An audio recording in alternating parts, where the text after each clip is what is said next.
Bonjour à tous et bienvenue dans cette vidéo tutoriel de Blockunity où nous parlons aujourd'hui du Golden Ratio Multiplier.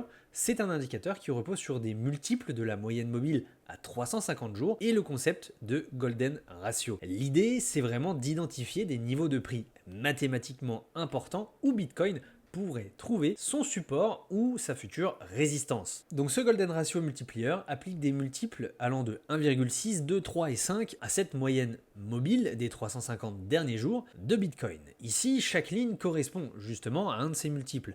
En vert, nous avons la moyenne mobile classique des 350 jours, en violet multiplié par 1,6 et en rouge multiplié par 2. On peut même monter jusqu'à multiplié par 3 et aussi multiplié par 5. Et donc comme vous le voyez, sur chaque ligne, on peut s'en servir comme d'un repère. Déjà, par exemple, sur les résistances clés. Si on prend la première moyenne classique, ici on peut voir que dès que l'on passe en dessous de cette ligne verte, on arrive sur des niveaux classiques de cycle baissier où généralement le prix du Bitcoin peut donc être mathématiquement sous-évalué, comme justement c'est arrivé en 2022, en 2018 et lors du crash Covid. Ensuite, nous avons la ligne violette, où ici c'est un premier palier, donc une première résistance, mais qui une fois franchie peut nous servir également de support pour justement une entame de cycle haussier comme on l'a vu ici en 2020, comme on l'a vu ici en 2017 ou encore même lors de 2024 à plusieurs reprises. Par contre, et c'est là où c'est intéressant, dès qu'on arrive sur les lignes rouges, jaunes ou violettes, ce sont vraiment des zones où ici le prix du Bitcoin peut être potentiellement très surévalué,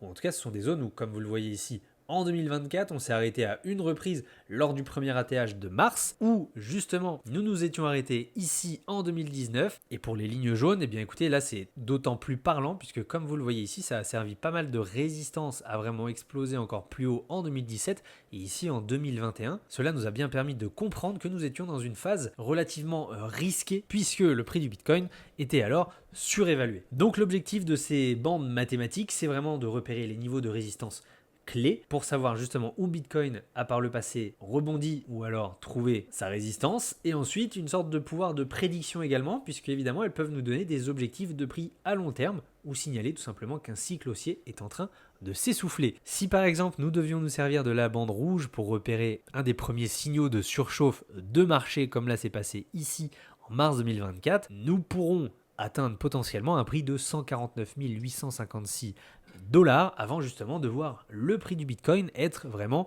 surévalué. Donc ce qui nous laisse potentiellement de la marge et en tout cas qui nous renseigne vraiment sur les différents niveaux de prix à atteindre avant de pouvoir basculer en zone de surchauffe ou de sous-évaluation. Donc c'est vraiment un très bon outil pour visualiser la dynamique sur Bitcoin, que ce soit à moyen, court ou long terme, et de repérer les différentes résistances et potentiels objectifs de cycle. Merci à tous pour votre attention et à bientôt pour de nouvelles vidéos tutoriels sur Blockunity.